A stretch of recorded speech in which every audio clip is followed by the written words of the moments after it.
میں سب سے پہلے آپ تمام کو احیاء مجلس اتحاد المسلمین اور آج کے اس مبارک 63واں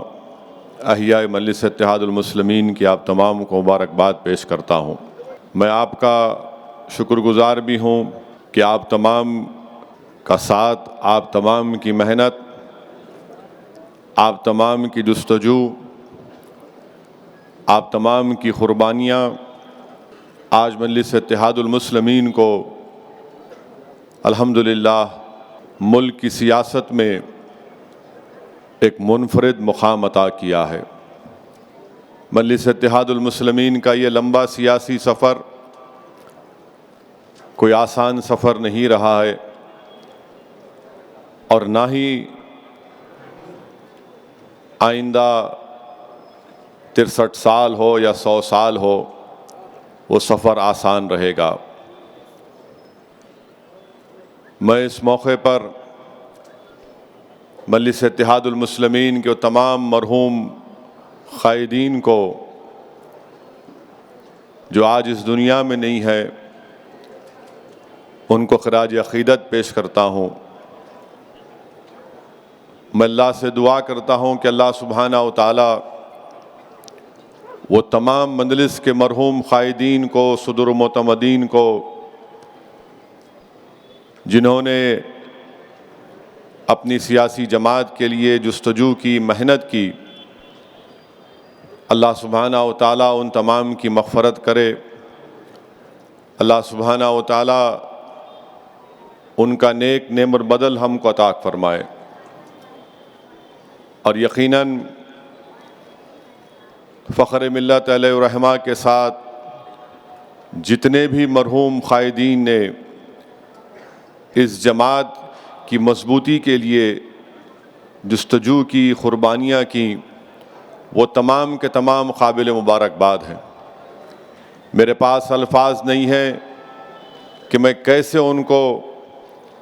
خراج تحسین پیش کر سکوں، میں کیسے ان لوگوں کو خراج عقیدت پیش کر سکوں، کیونکہ میں نے اپنے بچپنے میں دیکھا ہے مجلس اتحاد المسلمین کے حالات کو،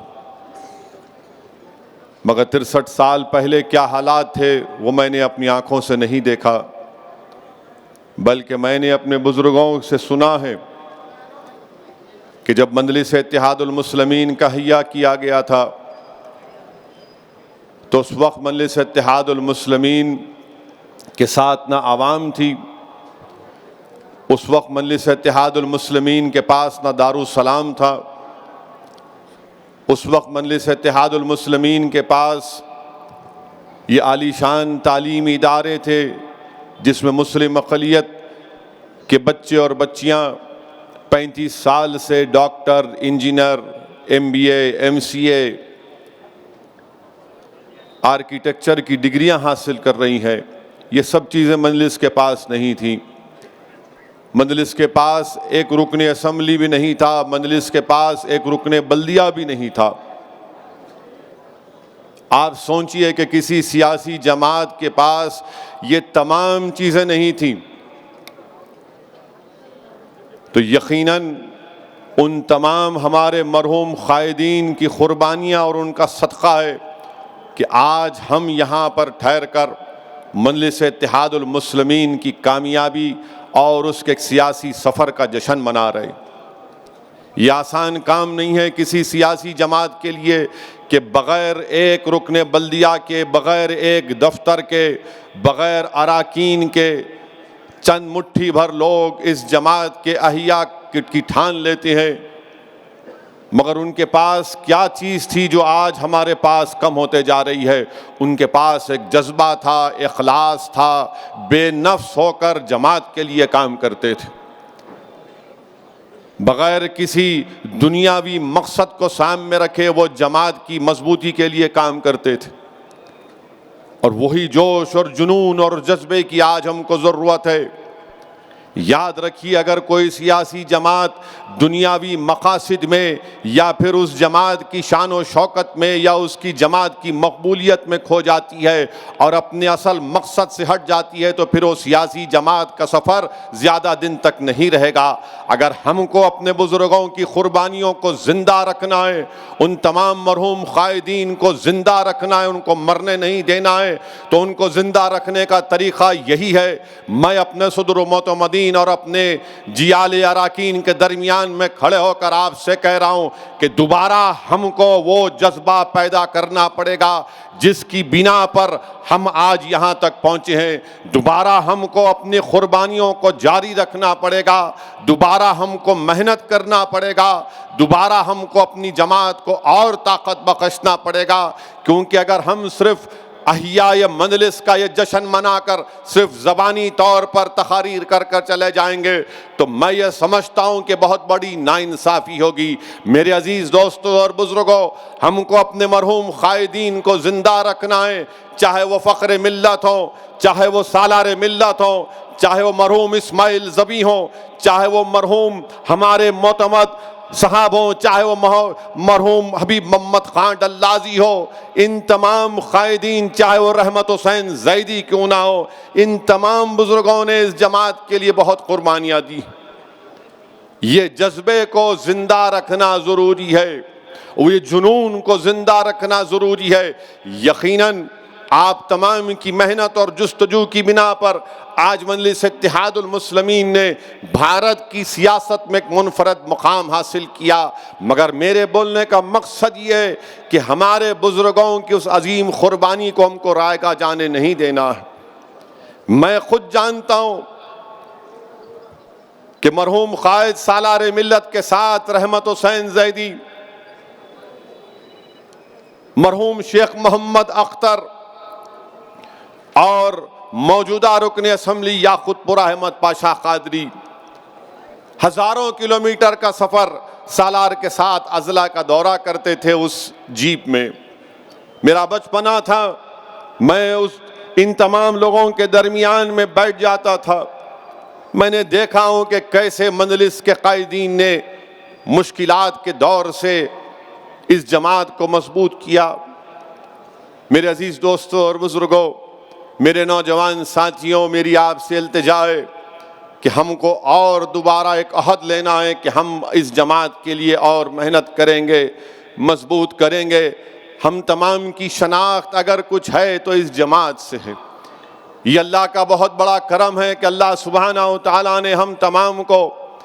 مجلس اتحاد المسلمین کے ذریعے ہماری ایک شناخت ہم کو دی۔ اللہ نے ہم کو عزتوں سے نوازا، اللہ نے ہم کو دولت سے نوازا، اللہ نے معاشرے میں ہم کو ایک مقام عطا کیا۔ یہ میری تقریر، یہ میرا خطاب، یہ میرے الفاظ عام عوام کے لیے نہیں ہے بلکہ میرے مجلسی اراکین کے لیے ہیں۔ میں آج آپ سے مخاطب ہو کر آپ سے اپیل کر رہا ہوں، کیونکہ ہم کو اور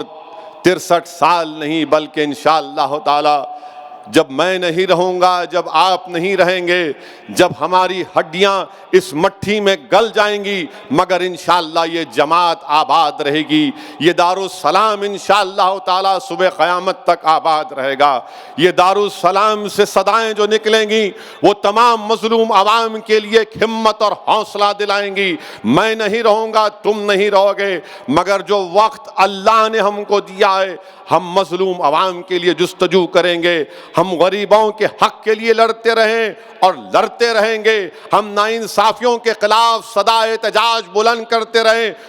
کرتے رہیں گے۔ ہم یہ نہیں دیکھیں گے کہ ہمارے سامنے اقتدار کی کرسیوں پر بیٹھنے والا وقت کا فرعون ہوگا، نمرود ہوگا، یزید ہوگا، بلکہ ہم یہ دیکھیں گے کہ کیا ہم میں اتنی طاقت ہے، اتنا اخلاص ہے کہ ہم سچ کو بیان کر سکیں ان تمام ظالموں کے سامنے۔ وہ پیغام ہم کو ملا تو ہمارے مرحوم قائدین کی طرف سے ملا کہ کیسے ایک رکن اسمبلی سالار ملت اس وقت کے آندھرا پردیش کی اسمبلی میں کامیاب ہو کر جا کر اپنی دلائل کے ساتھ، اپنی گرجدار آواز کے ساتھ، اپنی پوری طاقت کے ساتھ مظلوم عوام کی آواز کو اٹھاتا تھا۔ تو لوگ یہ پوچھتے تھے، اس وقت کے کانگریس کا زور تھا، کانگریس کا غلبہ تھا کہ آخر کون ہے یہ شخص جو ایک ہو کر موٹر سائیکل پر اسمبلی کو آ کر مظلوم عوام کی آواز کو اٹھاتا ہے، مظلوموں کے انصاف کا مطالبہ کرتا ہے۔ میرے عزیز دوستوں اور بزرگوں، اگر ہم کو سالار ملت کو، فخر ملت علیہ الرحمہ کو اور ان تمام کے ساتھ جن ذمہ داروں نے اپنا وقت لگایا، جستجو کی، ان کی قربانیوں کو رائے گاں اگر جانے نہیں دینا ہے تو آج یہ وقت ہے، ملک کے حالات ایسے ہیں کہ ہم کو دوبارہ اپنے بزرگوں کی ان قربانیوں کو زندہ کرنا پڑے گا کہ کیسے مرحوم فخر ملت علیہ الرحمہ نے جیل کی صحبتوں کو برداشت کیا مگر رائے حق سے منہ نہیں موڑا۔ 11 مہینے فخر ملت علیہ الرحمہ کو جیل میں ڈال دیا گیا، آپ کے اکاؤنٹس کو فریز کر دیا گیا، آپ کے گھر کے پانی کو کٹ کر دیا گیا، آپ کے بچوں کو، اولاد فخر ملت علیہ الرحمہ کو اپنے سکول میں، چاہے محبوبیہ عالیہ سکول میں تعلیم حاصل کرتے تھے، ان کو وہاں پر جا کر اپنے پینے کے پانی کا انتظام کرنا پڑتا تھا۔ یہ آج ہم کو جو چیز ملی ہے میرے عزیز دوستوں اور بزرگوں، ہم کو ایک امانت کے طور پر یہ جماعت کی خدمت کا ہم کو موقع ملا ہے۔ میں آپ سے صرف یہی گزارش کر رہا ہوں کہ ان لوگوں کی قربانیوں کو ہم کو رائے گاں جانے نہیں دینا ہے۔ ہم کو محمد غوث کو بھی یاد رکھنا ہے کہ کیسے ظالموں نے محمد غوث کو شہید کر دیا۔ یہ کون محمد غوث ہے جو کانگریس کے دور میں کانگریس کا غلبہ تھا، کانگریس کی توتی بولتی تھی، اس وقت ملے پلی کے اس علاقے میں محمد غوث مجلس اتحاد المسلمین کے پرچم کو بلند کرتا تھا۔ میرے عزیز دوستوں اور بزرگوں، ہم اللہ سے ہی دعا کرتے ہیں کہ اللہ سبحانہ و تعالی آپ میں اور مجھ میں اور تمام اراکین مجلس اتحاد المسلمین میں اللہ وہ قوم اور ملت اور مظلوم عوام کی خدمت کے جذبے کو اللہ زندہ رکھے، وہ اللہ اس کو اور مضبوط کرے۔ ہم بے خوف ہو کر اپنی جماعت کے پیغام کو اس ملک کے کونے کونے تک لے کر جائیں گے۔ مجھے یہاں پر یہ بات کہنا ضروری سمجھتا ہوں کہ مجلس اتحاد المسلمین کے احیاء کے ایک جلسے میں اسی دارالسلام میں، جب دارالسلام مجلس اتحاد المسلمین کو حاصل ہوا، فخر ملت علیہ الرحمہ اپنے وقت کے ایک بہترین وکیل بھی تھے، انہوں نے